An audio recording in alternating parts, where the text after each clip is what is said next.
is not only punctual, he in fact's a little bit early. Ladies and gentlemen, the one, the only, Mr. Gabriel Iglesias. Good morning, Gabriel. How are you today, my man? Good morning, Big J. I'm up here, man, just trying to break the Mexican stereotypes. It's all good. It's good. One station at a time, baby. One station at a time. Somebody's got to do it, my man. Hey, the number one thing, we mentioned some of our interviews this week. We've been having a lot of good interviews all week long, and we mentioned you, and the number one comment that kept coming up from people was, hey, I missed him last time he was in Billings, because I'm sure you don't remember. You're everywhere, but you were here like a year ago. Everybody said he's got to make sure to come back because they either missed your show or loved your show so much they want to see you again. So you were here last May. Make sure you add us to your next tour. Oh, absolutely. Good. Absolutely. Good. Because we don't. I remember our bus driver was shaving little ice crystals off the bus. It was insane. It was cold. We had a good time though. Yeah, it is. It is cold here. It is cold, man. But as long as you had a good time, people want you back.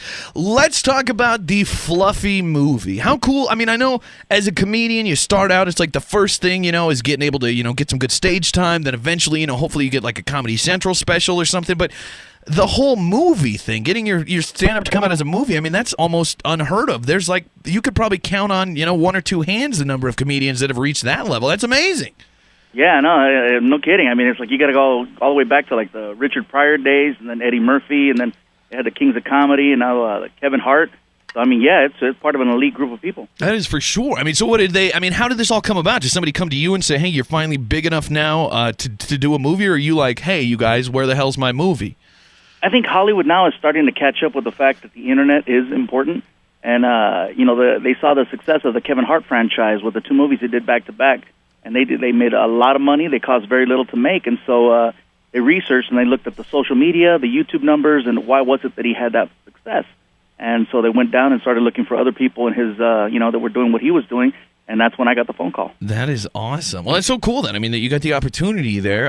People are loving you on our app here this morning. Tracy said, Fluffy guy's the only reason I woke up this early when I don't have to be. I love him. She said she saw you at the Shrine and loved it so much. And two other people said we stood out in the rain to wait for him at the Shrine. So lots of fans here in Billings. But the Fluffy... Wow.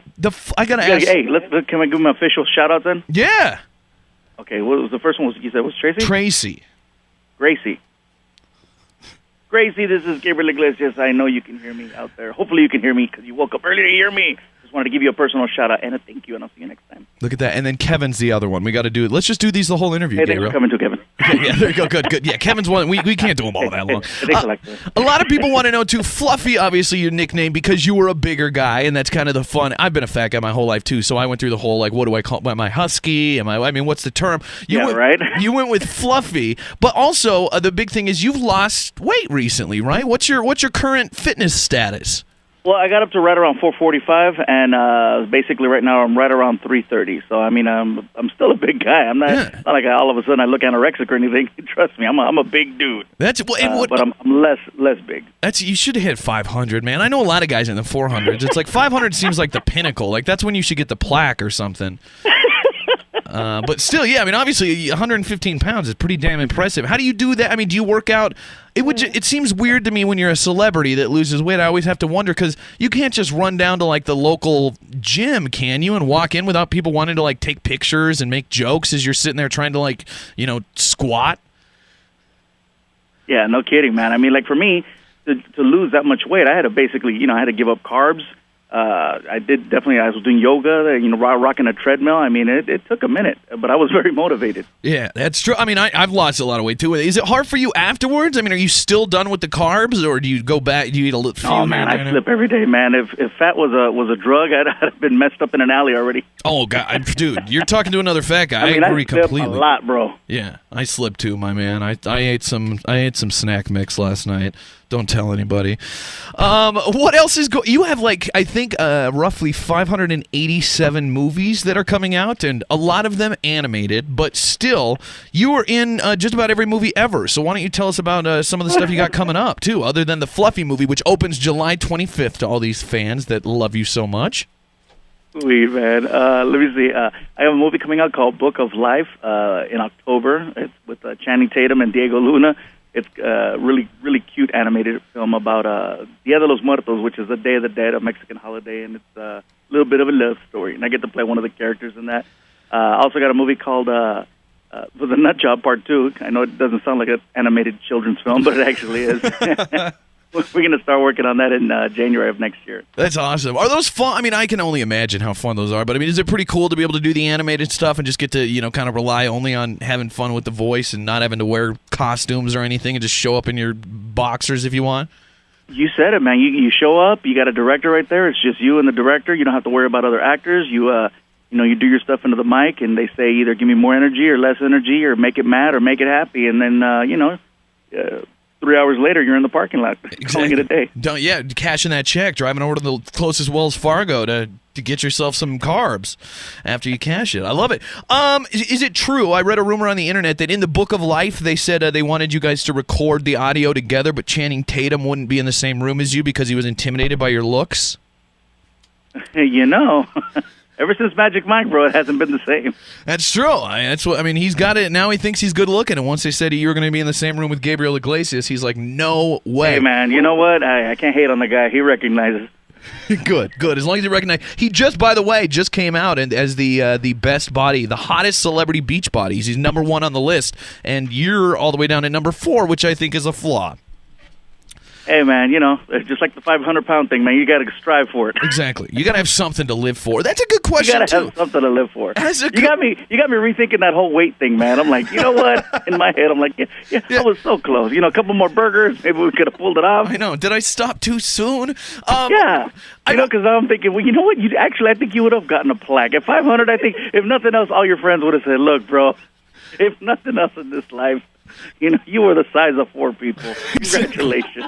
You've done some good things with your life, Gabriel. Let's make him a T-shirt. Exactly. What do you do as a comedian when you get to this level? We were talking about, something to live for here. It's like once you've done you've done it all. Like, you mean stand-up, right? Not the weight. Yeah, the weight thing. Yeah. We're back to the stand-up thing. I mean, once you've done the touring the whole country in your own bus and doing the movie and what's the dream now? I mean, is it just you want to keep, having fun and doing what you love, or is there something else you'd like to achieve as a comedian that you haven't got to do yet? Hey, world peace, bro. Good. That is a noble goal, my man. World peace, baby. So that's what we have such a great time on the road. I mean, we're on the road 46 weeks out of the year. You said it, man. We're on a tour bus. We're going city to city, state to state, show after show. It's a very much a rock star lifestyle, and we got no problems just keeping that going. If we start playing arenas regularly, then that's awesome too. But I got no problem going back to a comedy club. Yeah. So you're living the dream. I love that. I mean, people don't understand that too. They think like once you get successful, you should retire from comedy. It's like I think Seinfeld's the best example. I was about to say, yeah, exactly. You said it just right there. I mean, the guy, he doesn't ever have to get on stage ever again. But he loves it. Mm-hmm. He does it. I respect him more. Exactly. Yeah, you got so much money in the world, you can do whatever you want to do. And his choice is like, I'm gonna keep doing what I love, man. I'm doing some stand up. I love it. Anything, as a Hispanic gentleman yourself, any solution to the border crossing issue that we've got going on right now? I assume Obama has probably consulted you, but if he hasn't, do you think? No pun intended, but I'm on the fence about it. Okay. I like it. That's the official. Wouldn't it be fun? Like, don't you think Obama needs like a writer, a comedy? Like, can't he bring you in to write some fun jokes for this whole thing? Like, that'd be a good. I think that'd be a great. Those jokes would go over the same. I'd love it if I saw an interview with him and they said, "What are you going to do to handle this immigration thing?" He said, "I'm still thinking about it. I'm on the fence." Like, I would think this is the best president we've ever got. This is so fun, but you're probably right. I think he's too much of a wuss. Like, I don't think he delivered the same. Just the other day, that guy, he was up in Washington, and some guy offered him a hit of or some legal marijuana, and his rebuttal was not that funny. I'm sure if you were standing right there, he would have had a much funnier response. Probably, Or I don't know if I would have offered that to him, though. Yeah, or I'd have offered him a hot dog or something. Exactly, yeah. Something different, man. Oh, my gosh. Everybody on the app this morning, all of our fans here in Billings love you, Gabriel. So, and obviously America does as well. Otherwise, the Fluffy movie would not be coming to theaters. It releases July 25th. Check out the movie. Look for the Nut Job 2. Look for the Book of Life. Look for everything else Gabriel is doing. And he's promised he will be back in Billings at least once a year for the next 20 years. So look forward to that annual event here in Billings. Gabriel Iglesias, man, you're wonderful. It's been a pleasure. Thanks so much for taking the time for us this morning, and continued success to you, my man.